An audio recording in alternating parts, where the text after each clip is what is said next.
Dios está en medio de nosotros. Le voy a invitar para que abra su Biblia en la carta a los Efesios, en el capítulo número 5. Efesios capítulo número 5. Vamos a leer el versículo número 21 para introducir el tema. Si ya lo tiene, vamos a leer. Dice la palabra del Señor: someteos unos a otros en el temor de Dios. Vamos a hacer una oración dirigida que es conocida. Agarre su Biblia, su teléfono donde se va a leer y diga: esta es mi Biblia, la palabra de Dios. Yo soy lo que mi Biblia dice que soy. Yo tengo todo lo que mi Biblia dice que tengo. Puedo hacer todo lo que mi Biblia dice que puedo hacer. En esta noche dispongo mi corazón como una tierra fértil para que la semilla incorruptible de su palabra pueda llevar fruto al 30, al 60 y al 100 por uno. Ahí donde está, denle un aplauso a nuestro Señor Jesucristo. Amén. Esta noche vamos a continuar con la serie relacionada con los principios de la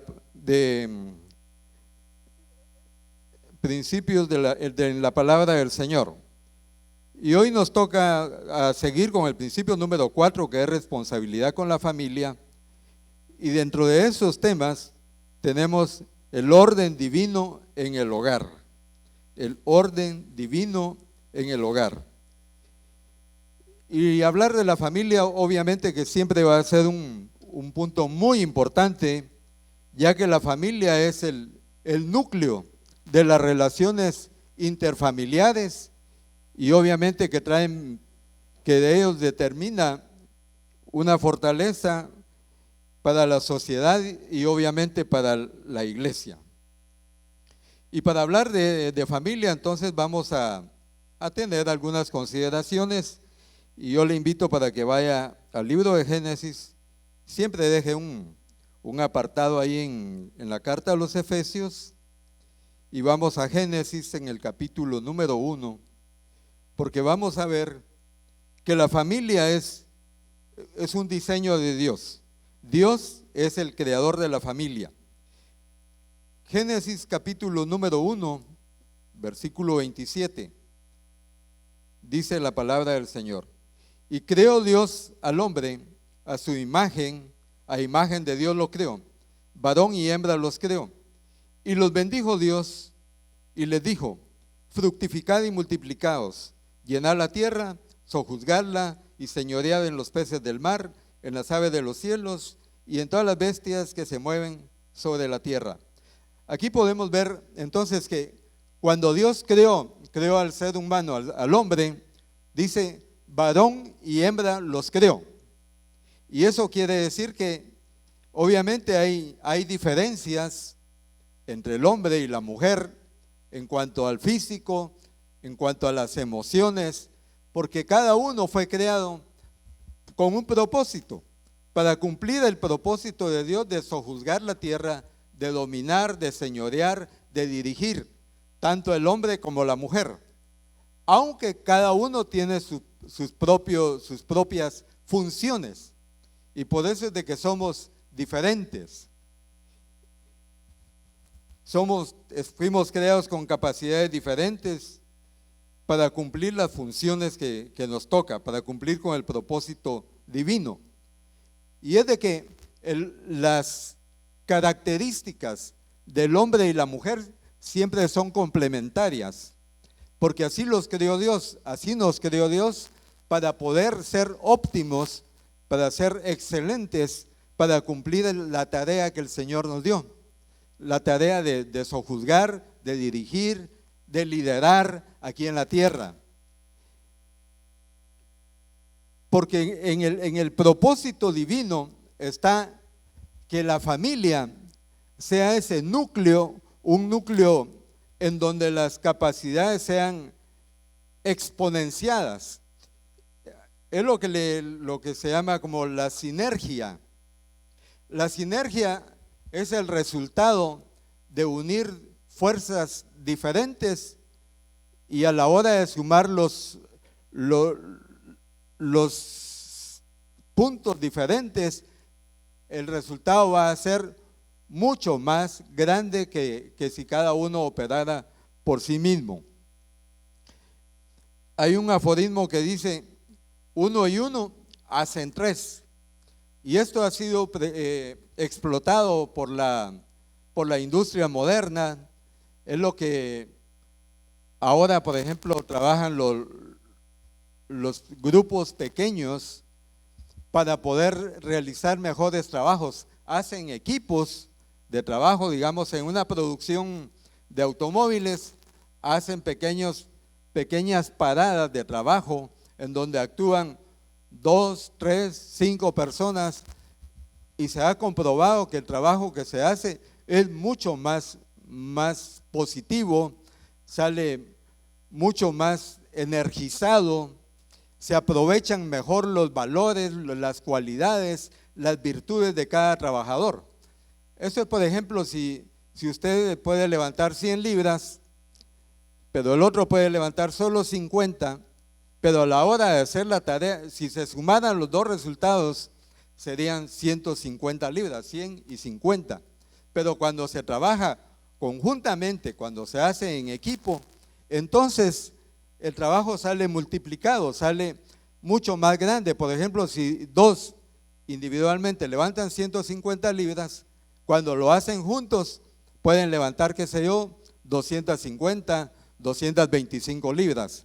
Y eso es lo que Dios precisamente quiere, que las familias seamos como esos grupos pequeños para multiplicarnos, para hacer un trabajo más, que el resultado sea exponencialmente más grande. Que nosotros podamos ser victoriosos, que podamos tener buenos resultados en la familia y cumplir con la tarea que el Señor nos ha encomendado. Como son principios y están basados en la palabra del Señor, los principios no cambian. Entonces, para nosotros poder tener esos resultados súper positivos, tenemos que guardar el orden divino en el hogar. Ya vimos que la familia es una creación de Dios, es el deseo de Dios, así nos formó. Entonces nosotros guardamos el orden divino en el hogar, cuando en primer lugar aceptamos que el esposo es cabeza del hogar. Vamos a Efesios, la primera que leímos, y dice: someteos unos a otros en el temor de Dios. Aquí está hablando entonces de una actitud voluntaria. Someteos. Someterse es aceptar el señorío de otra persona, es voluntariamente sujetarnos, el hombre, el esposo a la esposa al esposo, y los hijos a los padres, y también los padres obviamente en algún momento podemos aprender de nuestros hijos. Entonces ese es el someterse unos a otros. Es como, vamos a Filipenses, en el capítulo número 2, para tener una idea de lo que es someterse. Filipenses capítulo número 2, versículos 3 y 4. Y dice: nada hagáis por contienda o por vanagloria, antes bien con humildad, estimando cada uno a los demás como superiores a sí mismo, no mirando cada uno por lo suyo propio, sino cada cual también por lo de los demás. Ese es entonces el sentido de someterse uno al otro, es no sintiéndonos nosotros los superiores, no que nosotros los varones que somos mejor que ellos, que tenemos más valoración delante de Dios, sino que sencillamente cada uno tiene funciones diferentes. Pero como estoy hablando acerca de que debemos de reconocer que hay un señorío, que hay un por orden, por valor o jerarquía, sino más bien funcional. Génesis capítulo número 2,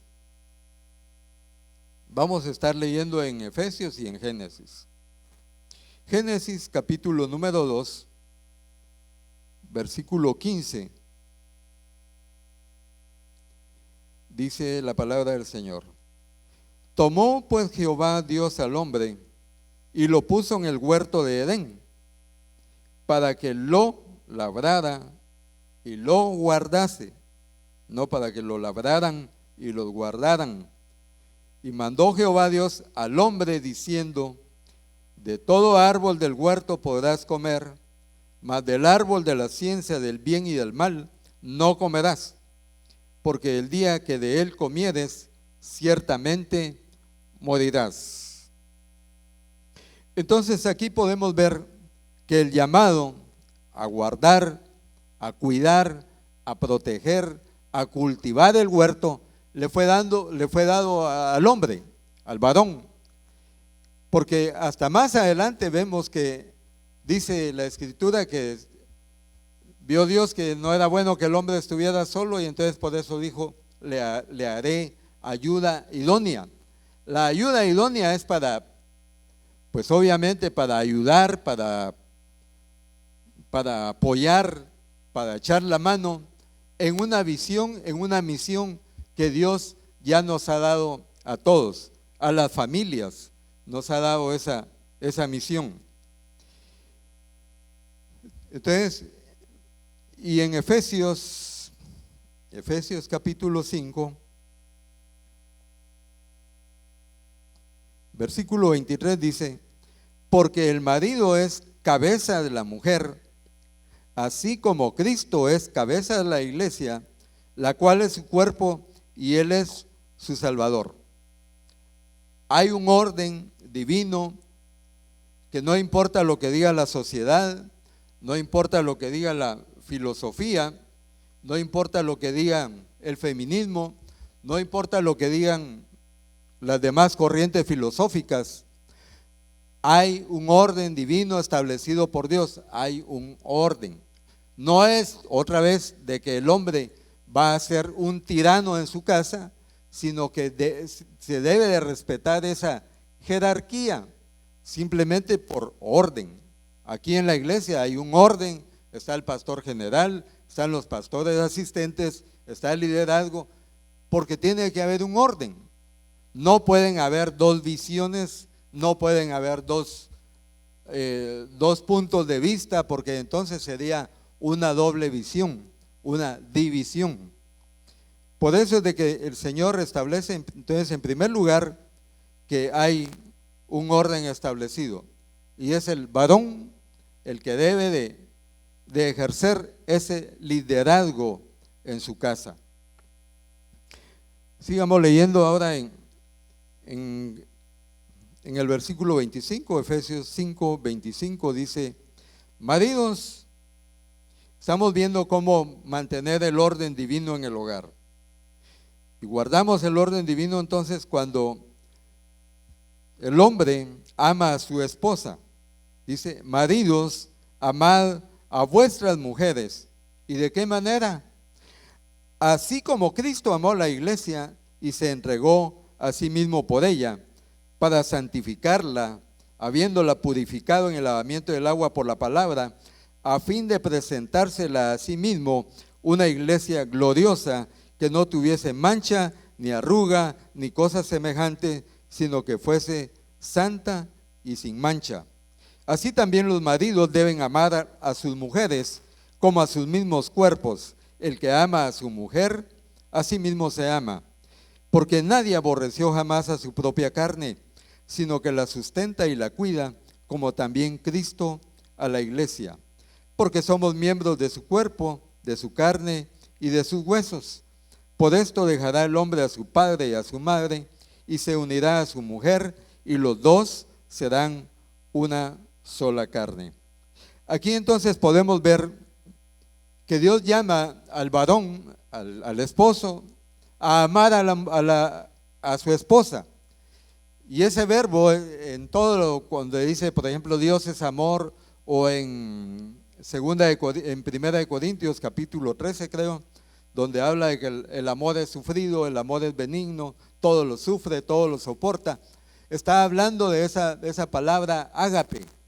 En todo lo que habla del amor de Dios y de cómo nosotros correspondemos, o el fruto del Espíritu Santo, es la misma palabra. Y eso es lo que el Señor nos está ordenando a los varones: amar a nuestra esposa. Y amar, como es cultivarla, es permitir que la esposa pueda desarrollar sus talentos, pueda desarrollar sus habilidades, desarrollar todo lo que el Señor le ha dado para que ella pueda crecer y ser esa persona que Dios espera que sea. También debe de cuidar. Amar es cuidar, amar es proteger, es proveer también, proveer cuidados, dar esa seguridad.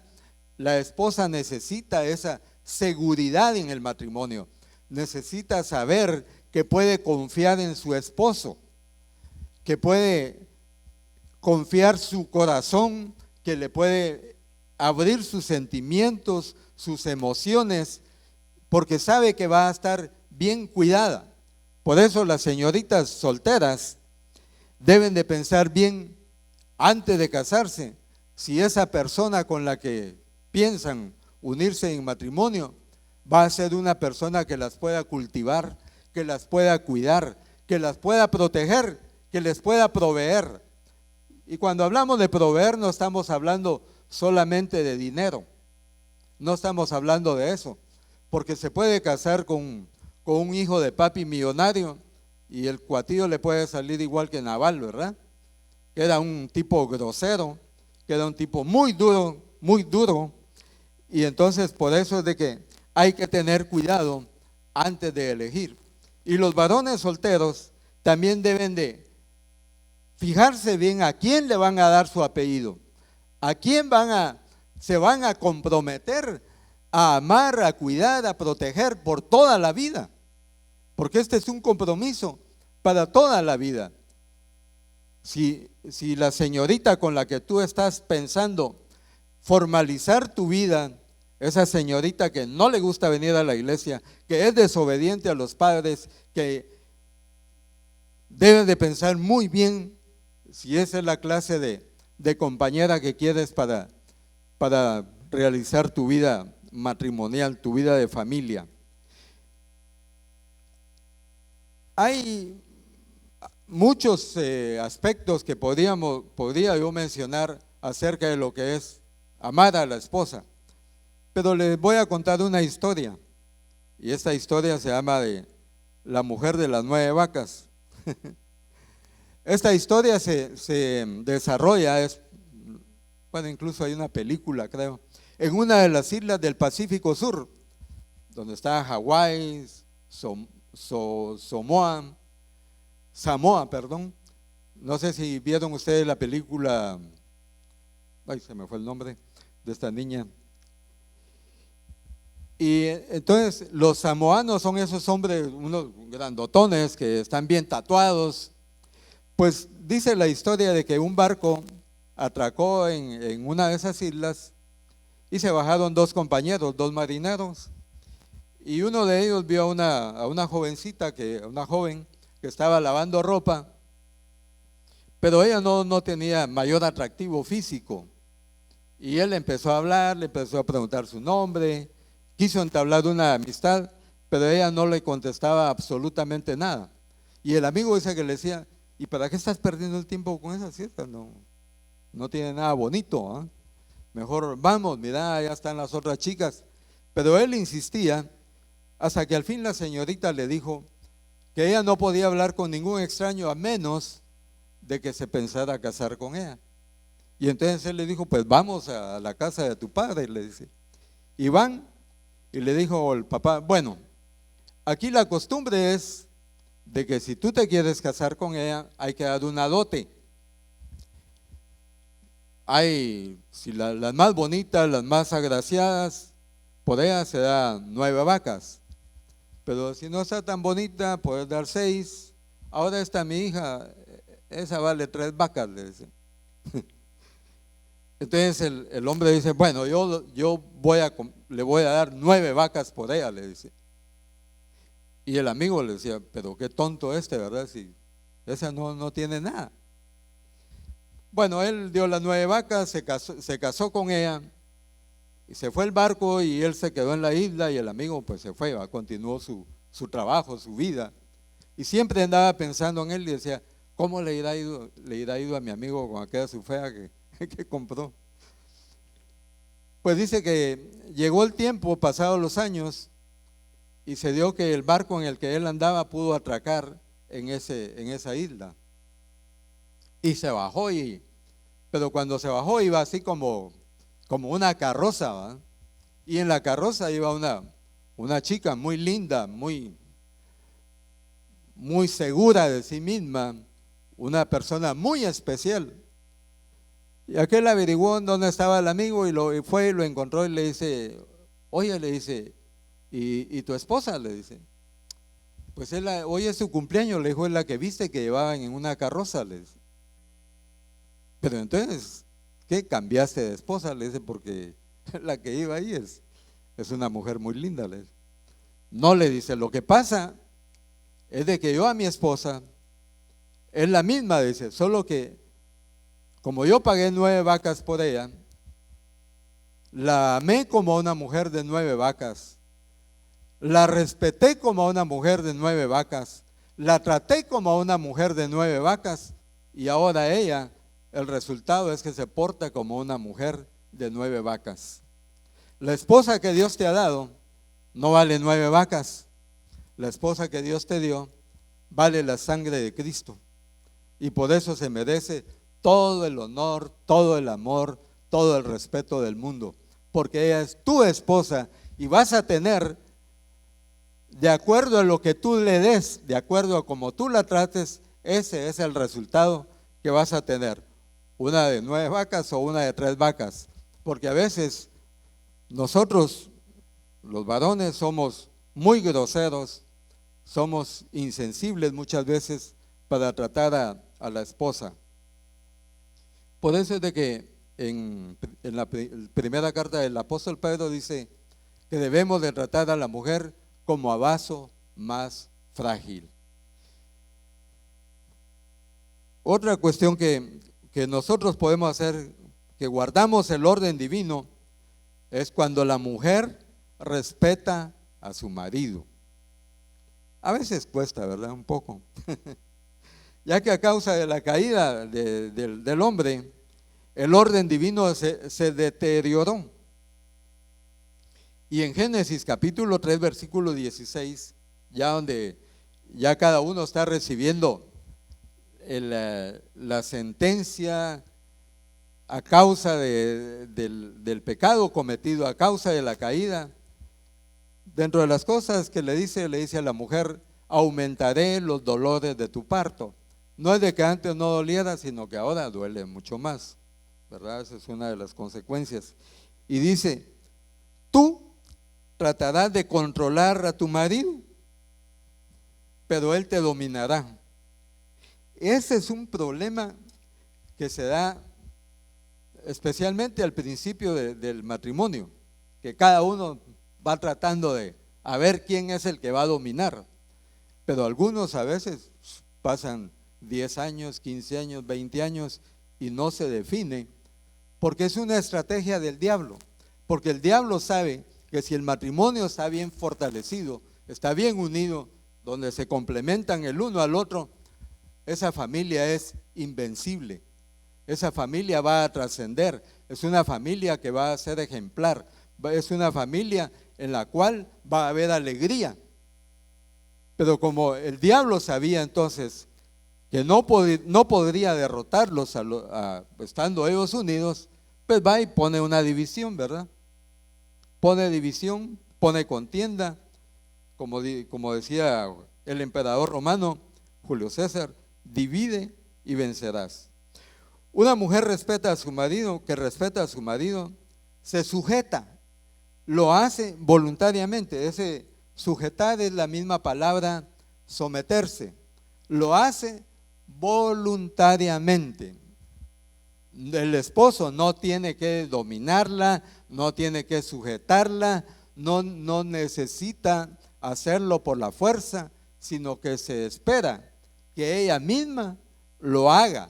Porque como ya vimos en el punto anterior de que el esposo debe amar a su esposa, pues una esposa que está siendo amada, respetada, cuidada por el esposo, va a ser fácil que ella vaya y se sujete a su esposo.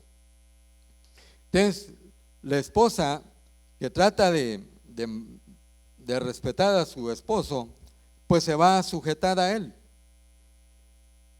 Le da un lugar de honor en la casa. Le da un lugar de honor en la casa. No importa quién esté, si tiene visitas o no tiene visitas, la esposa siempre le va a dar su lugar. Si es de comer al esposo, obviamente hay que servirle primero, antes que a los hijos, aunque llegara el papá de la esposa, aunque esté el papá ahí, al primero que le deben de servir es al esposo. También una mujer que respeta a su marido no es regañona, o trata por lo menos de evitarlo, y especialmente no hacerlo frente a los hijos, porque eso degrada tremendamente al marido. Es algo que está recibiendo constantemente. Eso no lo digo yo, lo dicen los estudios que han hecho. Incluso va disminuyendo la libido del hombre, el deseo por el amor conyugal disminuye, porque tiene una mujer que lo regaña constantemente, no como que fuera su mamá, sino como que fuera madrastra, ¿verdad? Lo está constantemente molestando, lo está regañando, y algunas hasta llegan incluso a ser abusadoras. Algunas llegan al abuso físico. Empieza obviamente con un abuso verbal,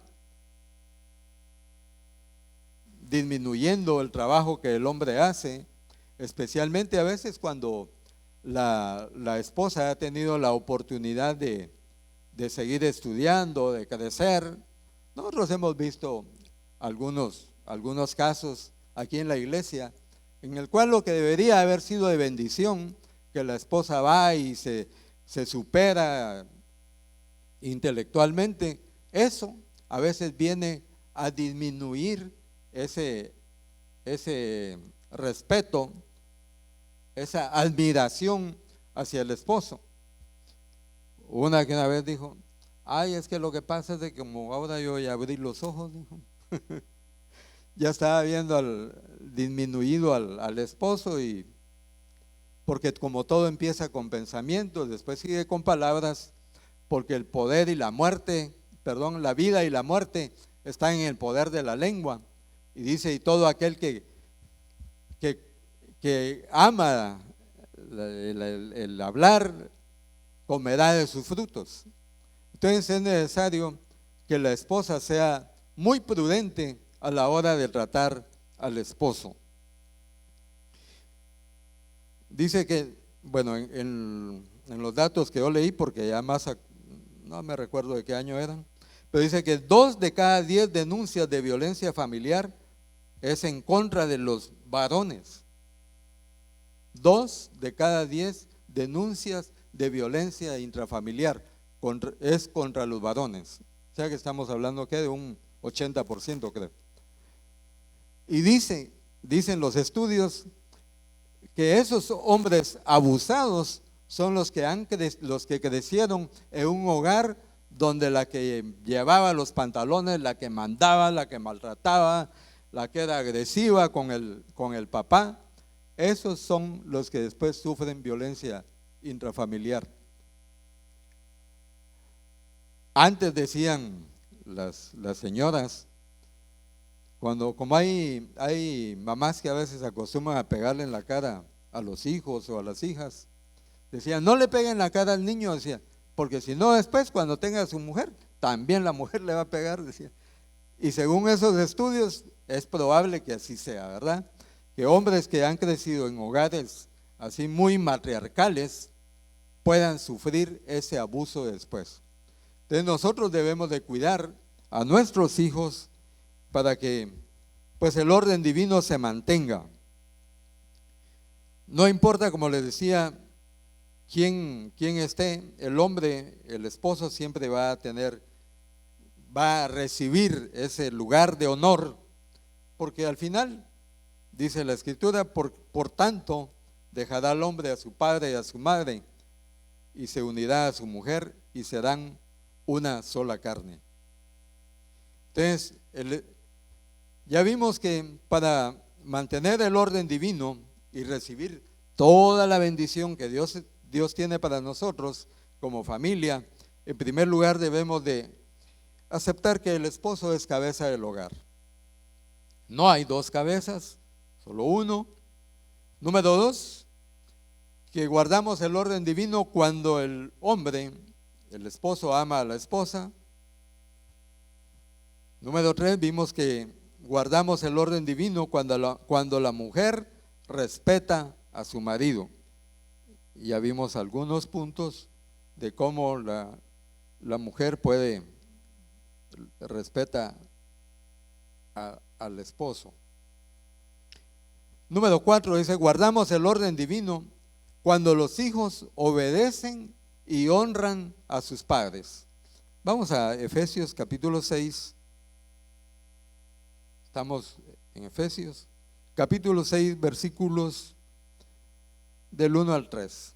Dice, hijos, obedeced en el Señor a vuestros padres, porque esto es justo.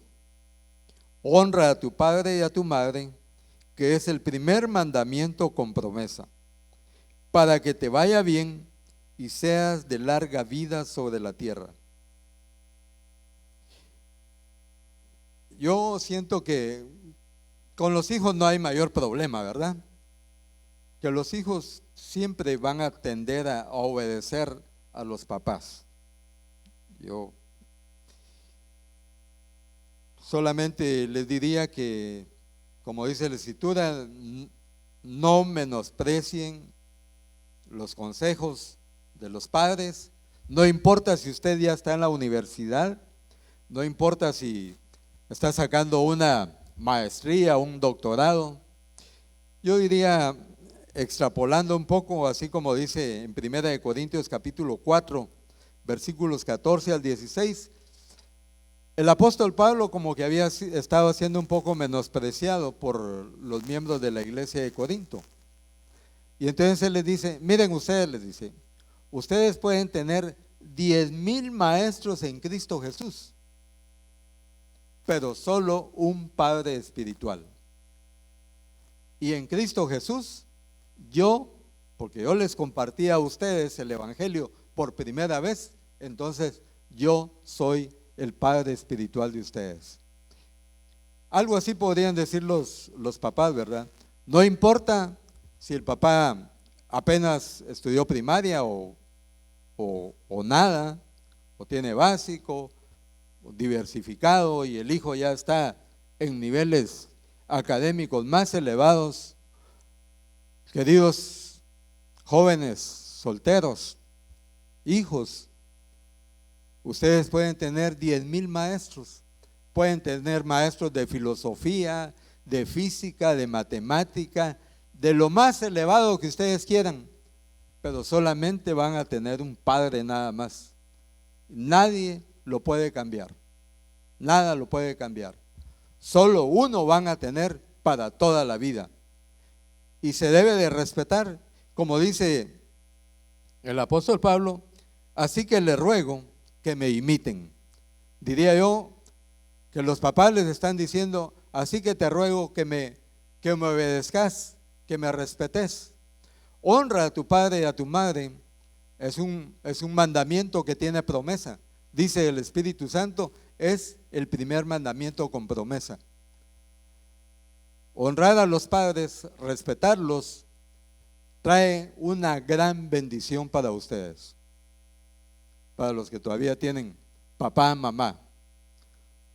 Todos los que de alguna manera lo hemos hecho, tenemos esa experiencia. La fe viene por el oír la palabra del Señor, pero también viene por experiencia. Obedezcan a sus padres, sujétense a ellos, no los menosprecien.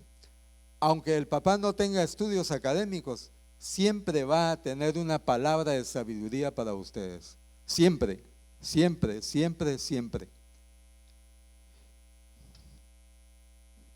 El otro punto para que en el cual nosotros guardamos el orden divino, dice, es que los padres crían y disciplinan a sus hijos.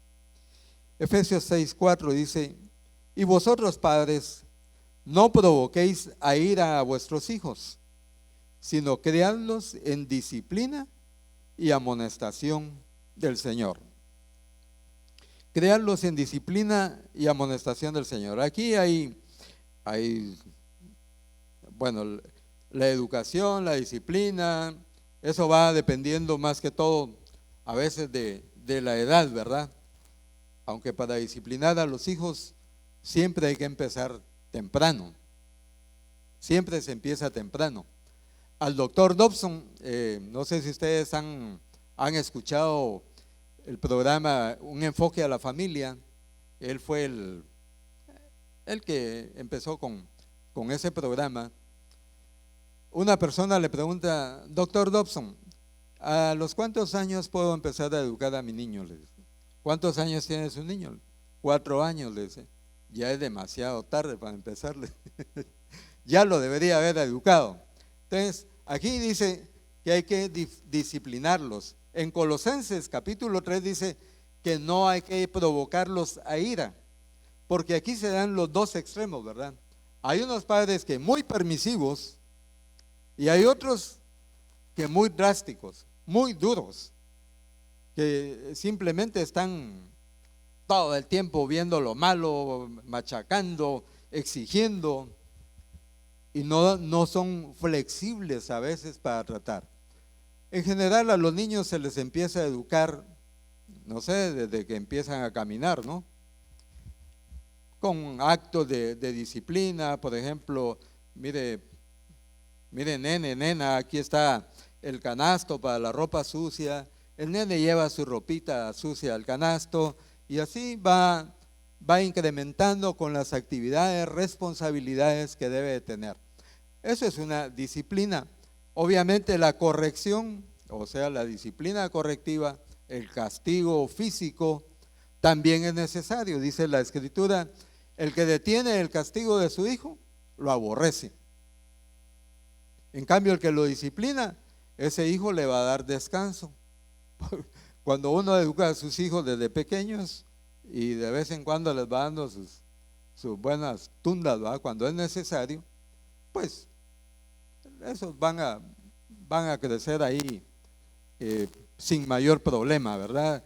Ni de que la adolescencia, ni que la juventud, ni nada, sino que estos niños van a crecer tranquilos en su casa. Es necesario aplicar la disciplina en el momento apropiado. Y no hace falta estarlos, no sé, golpeando, lastimando, especialmente con palabras, ¿verdad? Porque con malos tratos, malas palabras, suficiente tienen en la calle.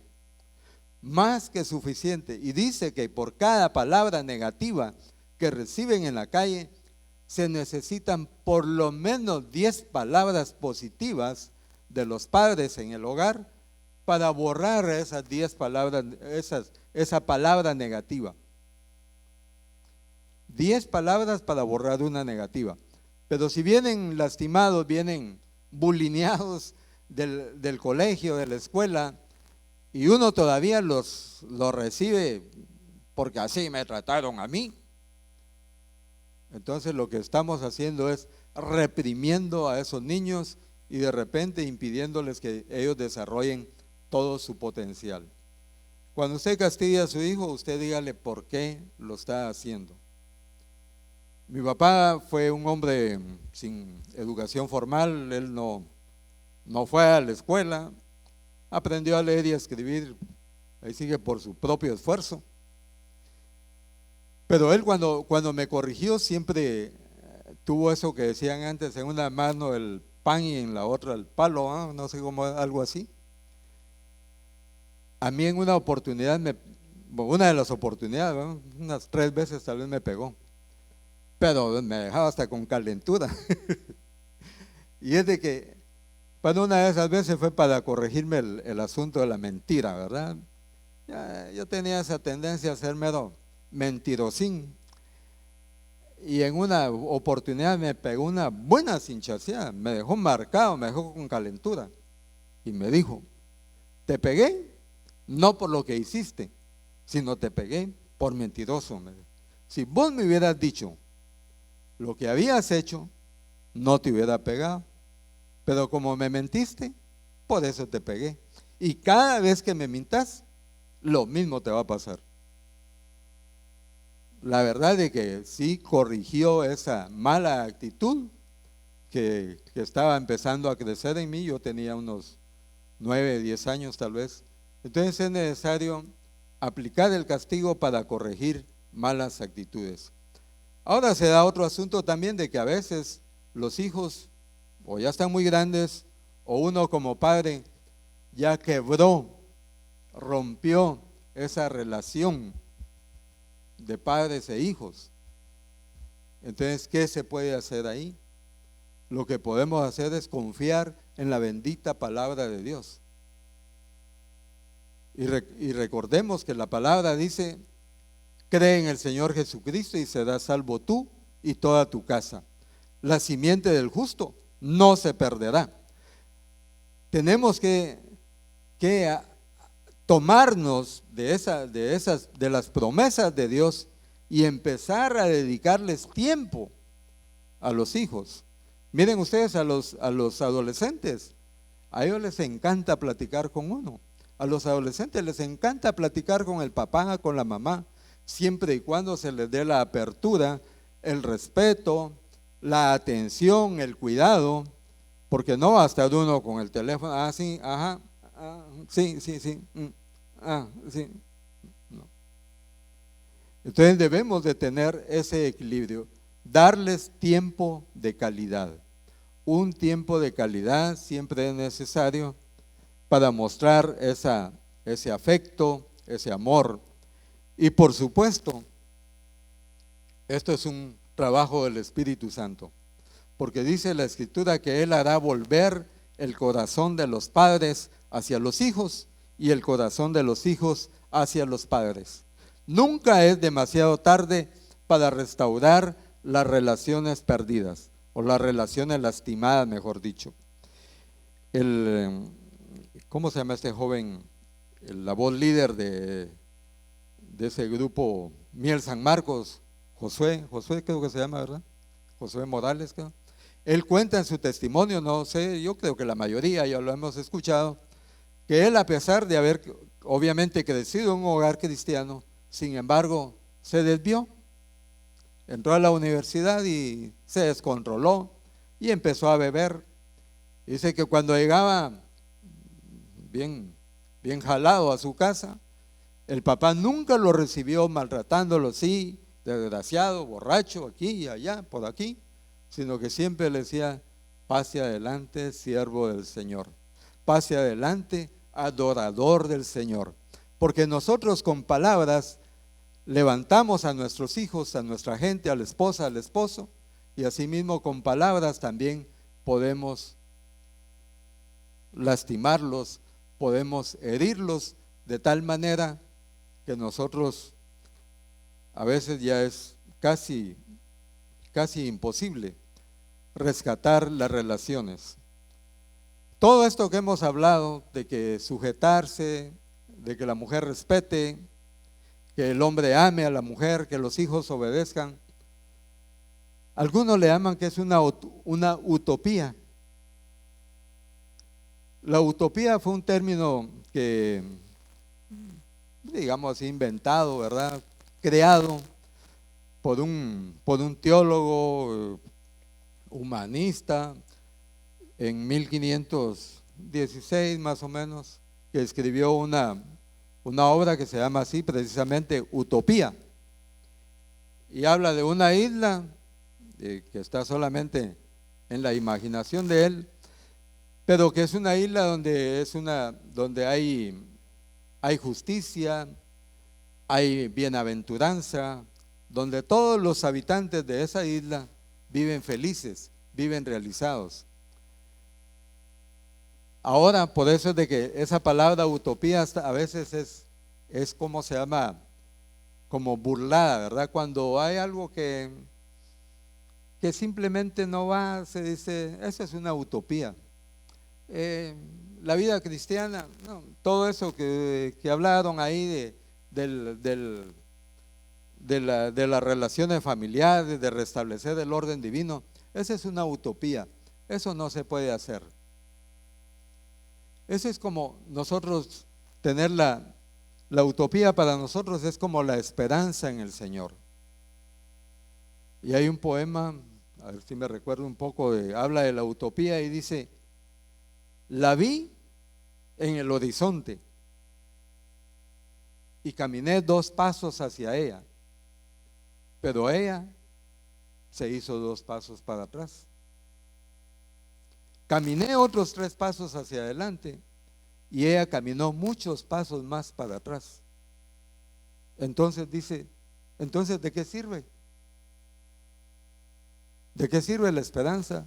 ¿De qué sirve la utopía? Pues para eso, para caminar, para eso sirve. Es como cuando un niño está empezando a caminar, ¿verdad? Y el papá se pone y, venga papá, venga, venga, y camina el niño y el papá va para atrás también, va. A modo de que el niño aprenda a caminar. Para eso sirve la esperanza en el Señor. Para eso, para seguirnos moviendo, para seguir avanzando. Como dice el apóstol San Pablo, no que ya lo haya alcanzado todo, sino que olvidando lo que queda atrás, prosigo hacia la meta. Seguimos moviéndonos hacia adelante. Seguimos pidiéndole al Señor que Él nos dé la capacidad a los varones para amar, a las mujeres para respetar, a los hijos para obedecer y a los padres para educar sin lastimar a nuestros hijos. Ahí donde está en su hogar, le voy a invitar para que cierre sus ojos y vamos a orar, vamos a darle gracias al Señor por su palabra. Él ya nos capacitó para poder cumplir con todo esto que Él nos pide. Él ya nos dio la vida Zoe, la vida sobrenatural, la vida de Dios, una vida espiritual, una vida de amor ágape, para que nosotros lo podamos hacer. Él nos lo pide porque sí se puede hacer. Oremos, Padre, en el nombre de Jesús. Esta noche, Señor, te damos gracias. Hablo bendición, Señor, sobre cada familia que está congregada, que nos está viendo a través ya sea del canal 26 o a través del Facebook. Señor, los bendecimos. Oro, Padre bendito, para que tu Santo Espíritu lleve esta palabra, mi Señor, y que la palabra lleve fruto. Que la palabra, Señor, pueda restaurar esos matrimonios que de repente están caminando muy débiles, de repente están algunos tal vez a punto de entrar en un proceso de divorcio. Oramos, Padre, en el nombre de Jesús, para que tú, Señor, los restaures, los levantes, los fortalezcas, mi Señor, y que cada uno de nosotros pueda cumplir con la tarea, con el oficio que tú nos has dado, Señor, en esta empresa, en este grupo tan importante que es un núcleo para la sociedad. En el nombre de Jesús, Padre bendito, oro, Señor, para que las relaciones entre esposos sean restauradas, las relaciones entre los padres y los hijos sean restauradas, mi Señor, porque dice tu palabra que tú harás volver el corazón de los padres hacia los hijos y el corazón de los hijos hacia los padres. Oramos, Señor, por una unidad, por una fortaleza en medio de cada familia. En el nombre de Jesús te damos muchas gracias, mi Señor. Gracias, Padre. Gracias, Padre bendito, por el consejo precioso de tu palabra. En el nombre de Jesús, recibe todo el honor, toda la honra y toda la gloria, Señor. Gracias, gracias, mi Señor. Amén. Amén. Hola, ¿qué tal? Es un gusto poder saludarte ahora. Si deseas recibir a Jesús como tu Salvador, te invito a que repitas esta oración conmigo. Señor Jesús, gracias porque me amas. Entiendo que te necesito. Señor, quiero ser salvo. Te pido perdón. Desde hoy, Señor, te agradezco porque tú me estás salvando. Gracias por darme esa nueva vida. Gracias por escribir mi nombre en el libro de la vida. Señor Jesús, desde hoy te agradezco. Amén. Si tú has hecho esta oración, tú eres una nueva criatura, una hija o un hijo de Dios. Él te ha salvado. Ahora queremos saber acerca de ti. Llámanos a los teléfonos que aparecen en tu televisor. Escríbenos a la dirección cnf@iglesianuevafamilia.com o visítanos aquí en kilómetro 1, carretera San Francisco, Zapotitlán, Mazatenango, Suchitepeques. Iglesia de Dios, S. Nueva Familia, Dios te bendiga.